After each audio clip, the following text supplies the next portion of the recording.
Bom dia, professora Bom Catarina. dia, João. Catarina Rezende Oliveira. Estamos aqui para gravar uma pequena história de vida. E, na verdade, estamos para que a professora nos conte um pouquinho da sua história e como vê alguns aspectos de algumas passagens da sua vida. Ahm, a professora Catarina Rezende Oliveira não nasceu em Coimbra. As suas origens são ali pela Mortosa. Quero falar um pouquinho das suas memórias de infância, das suas memórias da sua vivência em Coimbra e da relação com a Mortosa. Certo. Hum, na realidade, nasci em Coimbra, Uhum, mas os meus pais e os meus irmãos são oriundos da Mortosa. A Mortosa é perto de Aveiro, uhum, hum, e os meus pais viveram lá há alguns anos e até que se mudaram para Coimbra e, portanto, eu já nasci em Coimbra. Sou a única que nasci em Coimbra. Sou, no fundo, a filha mais nova tinha 4 irmãos, éramos 4 ao uhum. todo, portanto eu tinha mais 3 irmãos, eu tenho uma diferença de idade muito grande desses meus irmãos. Os meus irmãos todos muito próximos em termos de idade e eu sou 10 anos mais nova Ora, que o mais novo dos 3. a princesa Sabes? da Mais ou família. menos. Era quase neta, filha deles, quase como filha deles e como neta. Tive uma infância muito feliz, fui muito feliz na minha infância, tenho recordações muito boas. Brinquei sempre livremente, muito imaginativa, muito criativa nas minhas brincadeiras. Eu arranjava maneira de brincar com caquinhos, de, sei lá, de pires, de pratos, de chávenas, desde que tivessem um desenho, eu brincava com aquilo, fazia as louças, fazia uma grande brincadeira. Brinquei muito tempo também sozinha, por isso eu tinha de imaginar, porque eu não Pois, seus tinha irmãos eram mais velhos, claro. mais velhos. hum, e, e lembro-me perfeitamente dessa época, e devo dizer que tenho excelentes recordações da minha infância, sem dúvida. A princesa da família, que era a Cátia. Exato. A pequena Cátia também tinha uma relação muito próxima com a sua avó. Como é que via assim essa relação e havia e vê, como é que entende essa relação entre os avós e os netos, essa relação intergeracional, do ponto de vista dos afetos e do conhecimento que se transmite? A minha avó paterna, que se chamava Ana, vivia connosco. Vivia na casa cá em Coimbra, na rua Pedro Monteiro, aliás, a casa onde eu nasci. E onde, curiosamente, tinha nascido o professor Nunes Vicente também, Uhum. que acabou por ser o meu pai adotivo. Temos que falar temos que falar sobre essa história. Encontrar, e ser pai adotivo. É uma curiosidade apenas. Eu nasci, portanto, aí, na Pedro Monteiro e a minha avó vivia connosco na Pedro Monteiro. Os meus avós e as minhas origens são origens humildes. A minha avó era uma mulher de lenço, de avental, de saia comprida, mas uma mulher extremamente inteligente. Extremamente inteligente. E eu lembro-me dela, por exemplo, fazia sempre de manhã o café, Uhum. aquele cheirinho do café espalhava-se pela casa toda e uma pessoa não conseguia estar deitado com aquele cheirinho que se espalhava. Portanto, essa vivência, essa convivência, digamos, com uma pessoa que tinha uma idade muito diferente, claro, da minha, ela ensinou-me muitas coisas. Ensinou-me, sei lá, a descascar batatas, ensinou-me a fazer a sopa, ensinou-me, ensinou-me, portanto, várias coisas. Eu lembro de ser tão pequena e haver a cozinha era uma cozinha grande, e nessa altura usavam-se uns papeizinhos muito bonitos, com frutos, com muitas coisas estampadas, nas prateleiras Sim, da cozinha. sim. E quando se fazia limpeza na cozinha, era preciso mudar aquilo tudo. E então elas deixavam-me fazer cola de sapateiro com farinha Para e colar. depois colar. E eu lá ia, punham-me em pé em cima das bancas da cozinha e eu lá ia Ela ia colar, a Cátia colar os colar os brincos. Portanto, eu acho que essa relação é preciosa. É. É preciosa e deixa uma marca que, mesmo do ponto de vista afetivo e do ponto de vista de sentimentos e de afeto pelos outros, que é única. É, e edifica muito a personalidade. A professora falou dessa circunstância também interessante dos cheiros do café é muito interessante esta relação das memórias e do olfato, e dos cheiros, é muito interessante. Bem, mas a professora Catarina, nessa vivência, depois parece que também tinha uma certa dificuldade com as letras no início. Consta que ler não era uma coisa para a qual tinha inicialmente uma grande motivação. Se calhar estava a pensar o que é que dali vinha, que trabalheiras lhe viria no futuro, não é? De facto, eu não queria aprender a ler. E não queria aprender a ler porque a minha grande aspiração era ser sempre menina. Não crescer, ser sempre menina. Eu estava tão bem, para que é que eu havia de crescer, não é? E então não queria aprender a ler, porque eu associava o aprender a ler por aquilo que me rodeava. Aprender a ler eram pessoas crescidas, Pois. pessoas grandes, não é?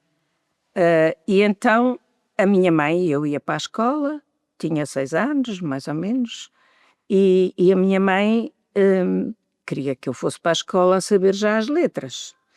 E lembro-me que tínhamos um livro, que eu penso que até depois, posteriormente, fizeram outras edições desse mesmo livro, que era o livro da primeira classe, e que tinha, lembro-me perfeitamente, assim, das 2 páginas, numa página estava uma menina, noutra um menino, e estavam os dois a fazer bolas de sabão.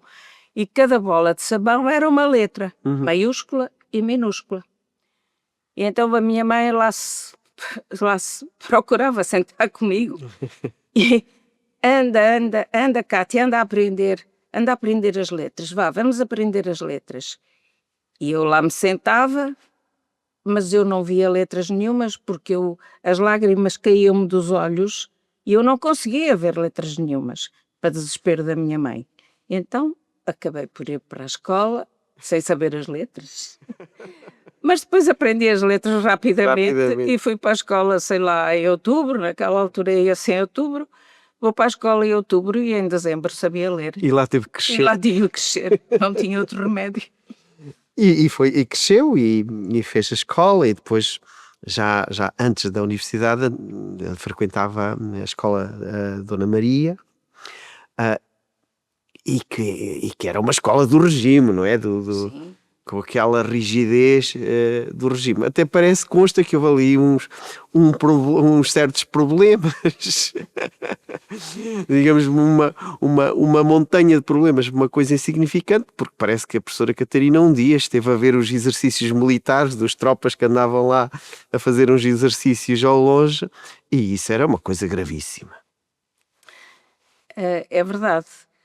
Portanto, o liceu Infanta Dona Maria era a escola, era um liceu feminino, portanto era o liceu, havia 2 liceus em Coimbra, a Infanta Dona Maria e na altura o Dom João III. O Dom João III era masculino, a Infanta Dona Maria era feminino.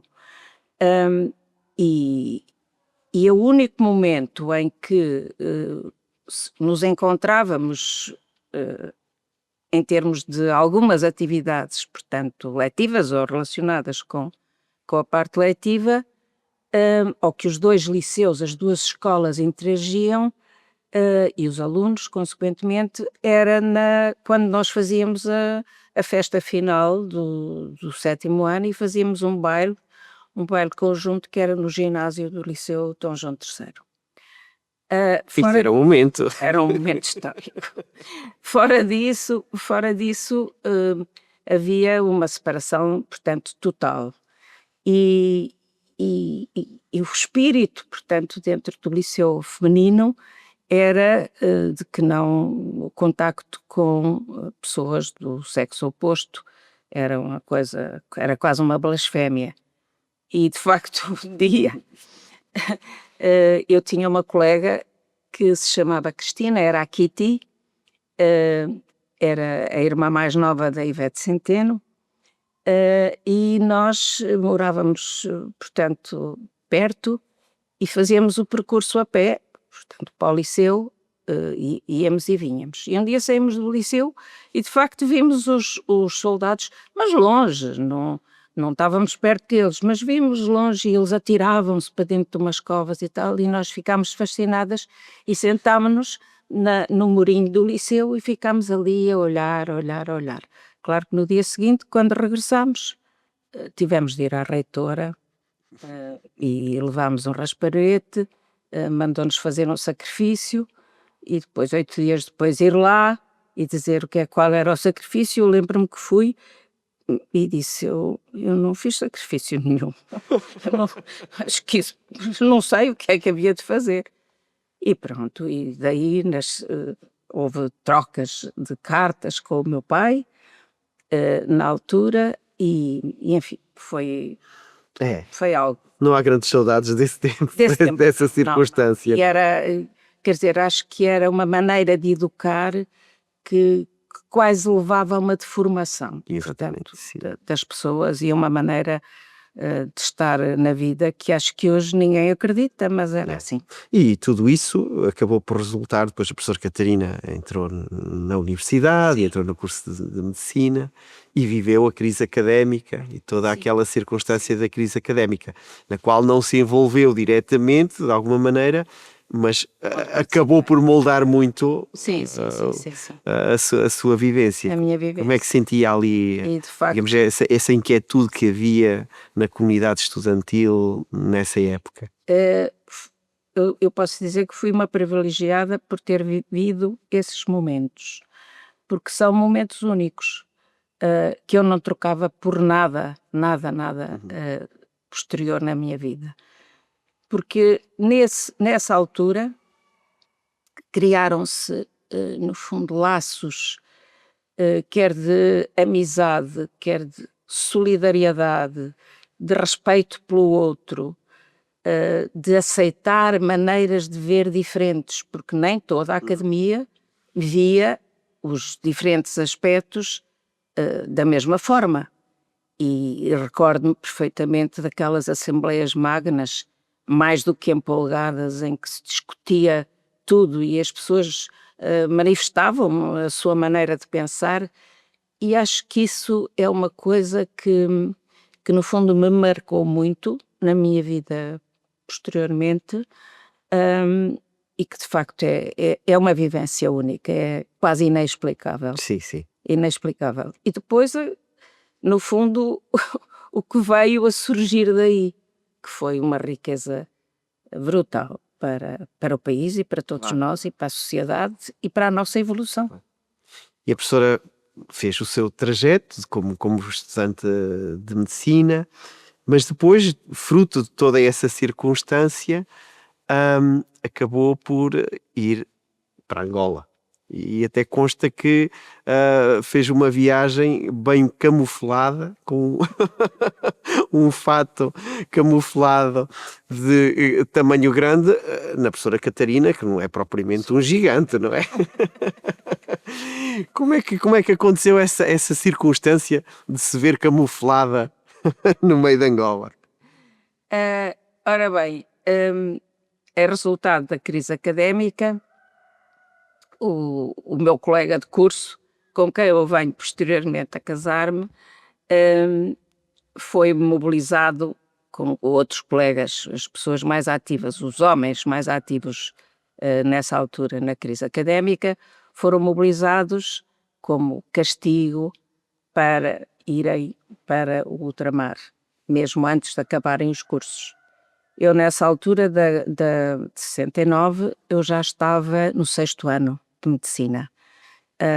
E, portanto, eles acabaram por ir, e acabei por terminar o curso só no ano seguinte. Eu acho que foi com o entusiasmo de tudo isto, acabámos por nos casar, e eu tive 2 filhos, e quando ele foi para o ultramar, os miúdos eram pequeninos, tinham 2 anos, ou por mais ou menos 2, 3 anos. E então eu, na altura, o professor Nuno Vicente foi convidado para organizar e criar o ensino da neurologia em Angola, portanto em Luanda. Quem o coordenava a Universidade de Luanda era o professor Nuno Grande, e o professor Nuno Vicente vai para o ensino da neurologia. Eu, na altura, já era assistente de neurologia, tinha entrado, portanto, para assistente de neurologia, e juntei o útil ao agradável e aproveitei e fui também para Luanda com os meus 2 filhos, ajudar nessa tarefa, que também foi extremamente gratificante. E depois acabou por ir para o mato. E então, nessa altura, o meu marido estava a 1800 quilómetros de Luanda, não é? Lisboa-Paris, mais ou menos. E umas férias, numa altura de férias, os meus filhos, os 2 pequenitos, vieram para cá, para o continente, e eu fui até ao mato. De facto, fui de avião, claro, de Luanda para o Luso, essa altura era o Luso, não sei exatamente o nome que tem agora, e depois foi uma coluna militar buscar-me ao Luso para eu ir para o mato, mais ou menos a 300 quilómetros, perto da fronteira com a Zâmbia, e lá vou eu na Berlier, e eles trouxeram um camuflado, porque eu não ia vestida desta forma, deram um alvo para o inimigo.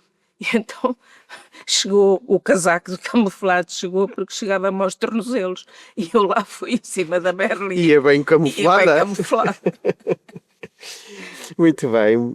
Depois, a professora, terminada a circunstância da guerra, no seu caso da sua guerra e do seu marido, regressou para Coimbra, fundou o Instituto de Bioquímica na faculdade e continuou também como assistente de neurologia, portanto fez uma carreira clínica e digamos académica, criando aliás as sementes da investigação na área da bioquímica, da neurociência. E digamos nesse processo cruzou-se com o professor Arcélio Pato Carvalho, numa altura também muito interessante de lançamento da biologia celular e da bioquímica moderna aqui na Universidade de Coimbra, na altura também dos cursos avançados de Oeiras e toda essa dinâmica. A professora tem assim alguma recordação interessante desse período que na verdade acabou por moldar também o seu percurso académico e científico? Exato. Eu sempre tive um fascínio muito grande pelo funcionamento do cérebro. Para mim era algo que de facto me entusiasmava,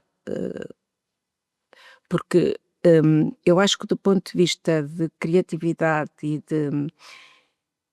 e de curiosidade, o estudo do funcionamento do cérebro é algo que o cérebro é mais vasto que o universo, não é? Na sua constituição.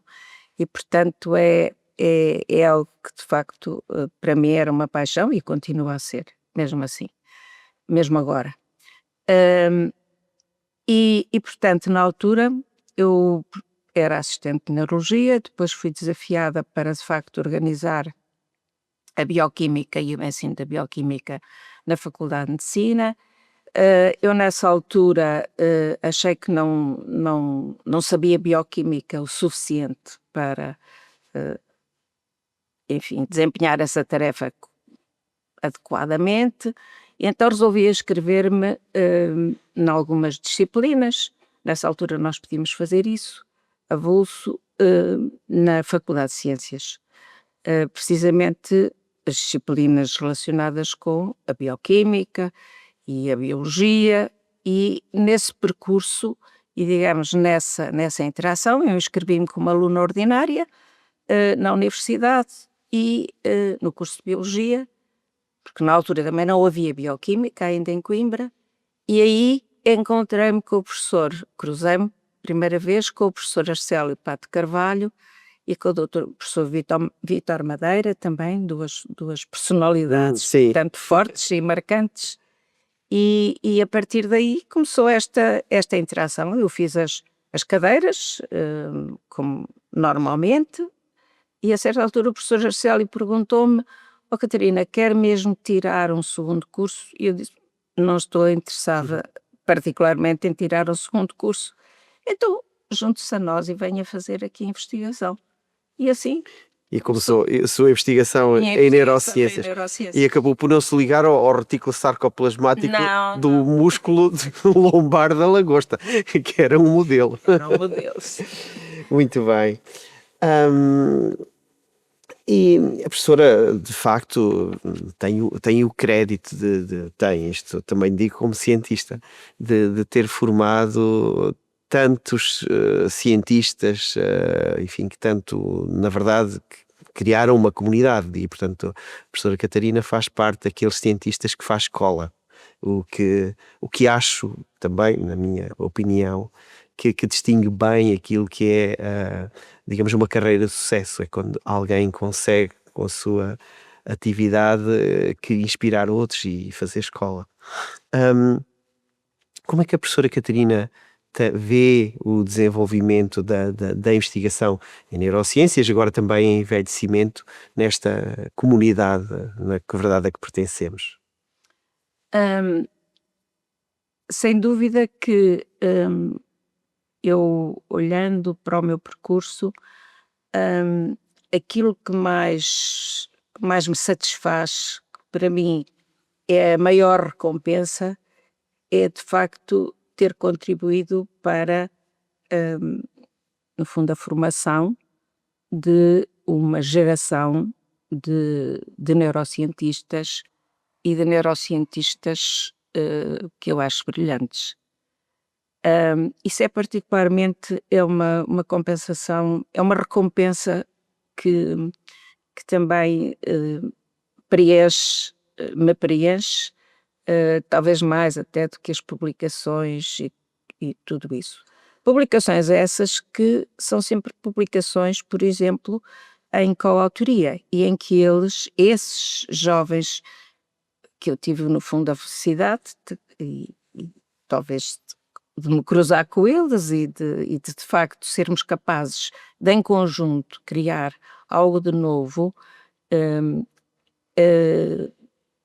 no fundo, eu acho que esta parte do percurso e esta interação com estas novas, com uma geração muito mais nova do que eu, e com, enfim, com outras capacidades e outros conhecimentos, permitiu ir construindo aquilo que foram ou vieram a ser as neurociências, portanto, no país. E acho que é a demonstração clara de que nós não fazemos nada sozinhos e, portanto, temos de o fazer sempre em interação e em colaboração com os outros. E nada melhor do que ver os outros crescer e termos uma família científica É verdade. e vê-los se ingrar sozinhos e com êxito. É verdade. E agora a professora Catarina acaba por gerir o tempo de uma outra forma. Portanto, está jubilada, digamos, tem mais liberdade de gerir o seu tempo, se calhar acaba por estar tão ocupada como sempre esteve, mas nas suas preocupações do dia a dia, mantém alguma matriz de se manter envolvida, quer física, quer cognitivamente bem envolvida na vida a que todos pertencemos. Parece que digamos que é assídua nos seus treinos matinais diários, porque continua a tratar bem do corpo e do espírito, não é? Sem dúvida. Eu sempre fui uma pessoa ativa e sempre gostei de fazer exercício físico e manter uma atividade física. É algo que para mim é fundamental, sempre foi fundamental.